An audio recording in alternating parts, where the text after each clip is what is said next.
dégg naa sax gars yi di wax naan ko xalam bi xalamal ko nañ ko xalam bu neex de. non mais. xalamu TER xalamu autoroute Ila Touba. yaa ko ba ma yaa indi Coupe d'Afrique bi yaa gis pétrole bi yaa gis gaz bi. non tu sais il est sur il surfe sur des moments d'euphorie. Il surfe sur les présidents. Mais il ne faut pas aussi en faire un truc excessif parce que nit ñi moom. li lay daggalee kii sa nekk lu ci waxee ku la daggal. ku la dogal tubay ngembalang lay xaar il faut pas en faire trop. ki la dagal tubay ngembalang lay xaar. Une minute.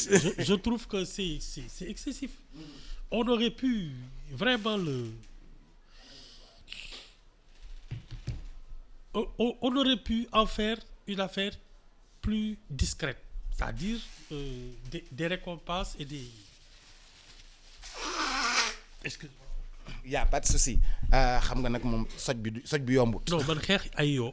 moo ma def nii. pompe da ngay pomper yooyu. damay pomper mais yéen nag pays sous-développé ngeen dëkk. waaw xam nga nag ñun moom.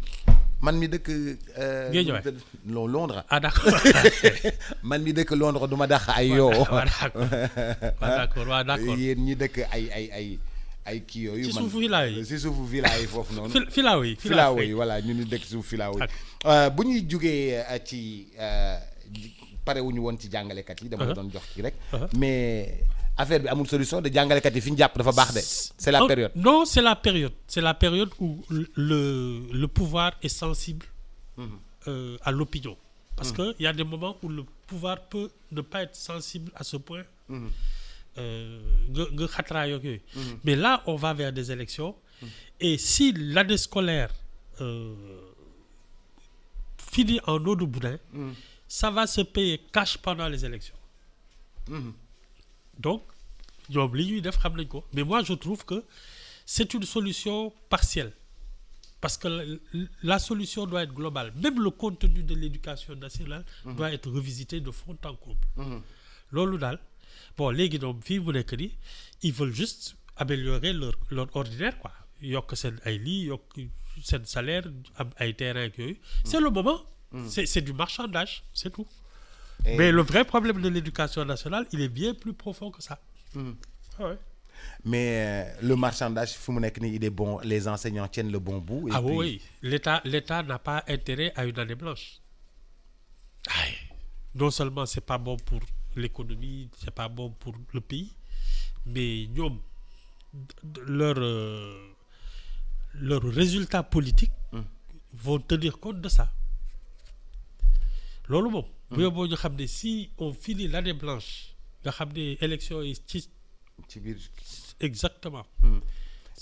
ñoom ñaar ñëpp ci benn journal ñu ngi wax ni kenn du bëgg jël responsabilité wu loolu nga xam ni moom moo di année blanche. Ni le gouvernement ni les enseignants. Non, de toute façon la responsabilité sera partagée.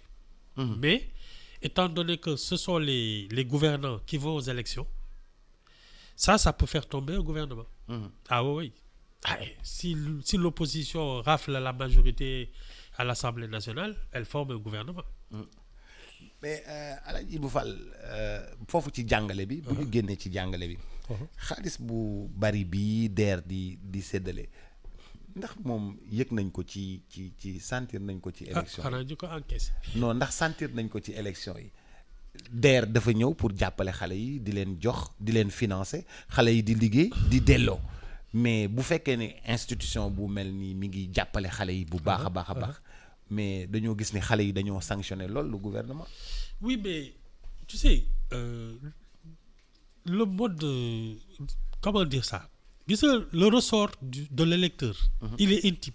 Il est intime. waaw le ressort de l'élection est intime. Oui, l'électeur qui va xam nga moom ak boppam la moom xam na ndax ñii jig nañ ko wala jiguñ ko ku ci ne ça dépend de parce que c'est pas parce qu'on te finance ak yooyu que parce que aussi mën nga dem jëli xaalis en disant ñii comme politicien lañu ñun lañu bëgg a jëndi li xaaral ma dem encaisser mais réew mi niñ ko yoree ça ne me plaît pas da ngay dem encaisser ba pare dugg ci urne bi voter contre di këj ça c'est parce que ku ci nekk ak ni ko gisee dëkk bi te comme ay magum jëmm ñooy voter loolu kenn du la ko les gens ont beau di la naan oui ça marche ça ne marche pas mën nañ la jox ay 150 000 200 000 300 000 ne la monteel dara nga xool dëkk bi gis ne am na ñoo xam ni ils roulent par centaines de millions tu te dis kon man lii sama wàll rusit la mais je vais leur régler leur compte.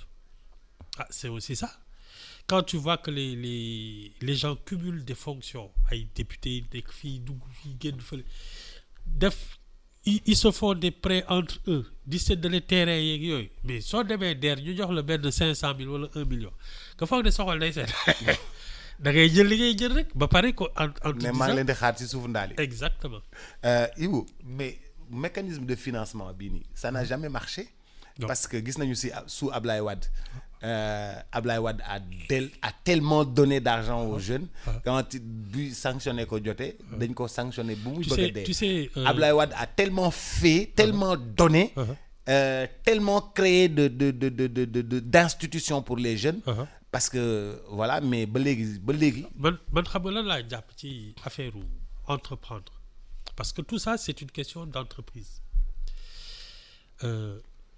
On ne comment dire ça, on a mis la charrue avant les bœufs parce que pour moi c'est celui qui a une idée, la bonne idée qui doit être financée mais jal xaalis ne ku ñëw ñu jox la parce que l'argent n'a pas d'idée dañu leen ne yow tu as 25 ans jigéen nga et cetera donc soo demee fële soo présenter projet yi jox la fekk tu n'as aucune idée. nga dem sax gis ku lay defaral projet. Voilà ki lay defaral projet nga war nga ko si jox tuut moom tamit. waaw ça c'est pour man c'est une erreur.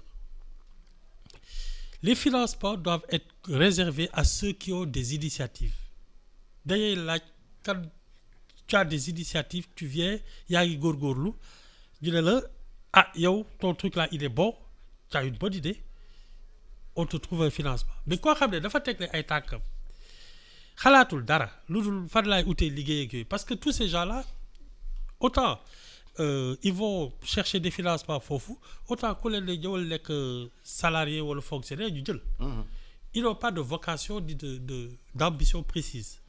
Et ça en matière d'entreprise c'est fondamental. C'est les gens qui ont des initiatives qui doivent être financés.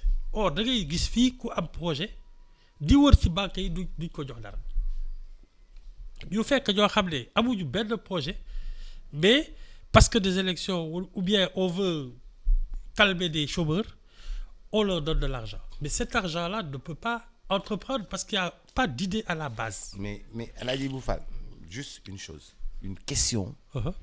man El Hadj Ibou Fall bii coupe bi ñëw. xam nga man dama nekkoon aéroport. da nga bëri affaire waaw. waaw damaa bëri affaire jóge aéroport. yéeg ci kaw oto bi. maa yoroon camion sonorisation bi. ok mais El Hadj Ibou Fall li ma gis ci xale papa yi génnuñu. waaw. yaay yi génnuñu. waaw. tante yi génnuñu. li ma gis ci xale. xale. yu génn de l'aéroport au palais. waaw. li ma gis ci xale. man daf maa tiital. te xale yi Géejawaay ñëwuñu. xale yi Yëmbal ñëwuñu. non xaaral rek Ibou Fall xale yi Thiès ñëwuñu. xale yi Ziguinchor ñëwuñu. xale yi Ndar ñëwuñu. xale yi Ndakaaru kese ñoo génn. Ndakaaru te ñëpp génnuñu. ñi jege aéroport bi kese ñoo génn. Ce que j'ai vu est-ce que ñun suñu recensement sax baax na parce que li ma gis ci xale keroog sama yaram dafa daw dama yéewu ma ne ñii fu ñuy jàngee ñii fu ñuy liggéeyee ñii fu ñuy màggee ñii fu ñuy amee as tuut ñii fu ñuy lekkee ceeb. mais tu sais lu tax ñu pel lii xër ci lion yi parce que le football c'est un ascenseur social. Ils veulent être comme les Sadio Mané yooyu loolu tax ñu génn toppaleen. Parce que ça a demandé en dépit des apparences beaucoup de travail. Mais c'est pas les mêmes conditions que par exemple réussir dans l'école wala yooyu. Surtout que l'école est un problème actuellement. ñu yëpp football lañ ci mbedd bi. petit camp nañu def nañu yooyu yëpp. Donc ça veut dire que ces gens-là suscitent un espoir surtout que l'école est en pleine déliquescence. Et ça en rajoute.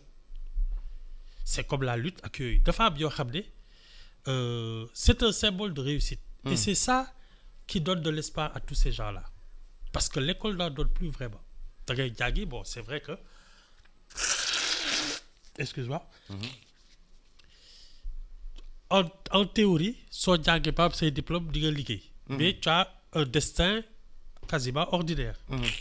Un destin ordinaire. Waaw. Mais les gens veulent un destin hors norme. Ah bien sûr, chacun veut rêver, chacun veut être Sadio Mané, champion du monde, champion d'Afrique. Être différent de tout le monde, se distinguer. Parce que c'est ça aussi l'émulation. Et ce sont ces genres de moments qui donnent justement cette envie de réussir. Man, ce qui me plaît le plus dans cette affaire, c'est que cette Coupe d'Afrique a sacré la bonne éducation. La bonne éducation. Cette Coupe d'Afrique a sacré la bonne éducation. Waaw. Le travail. La rigueur.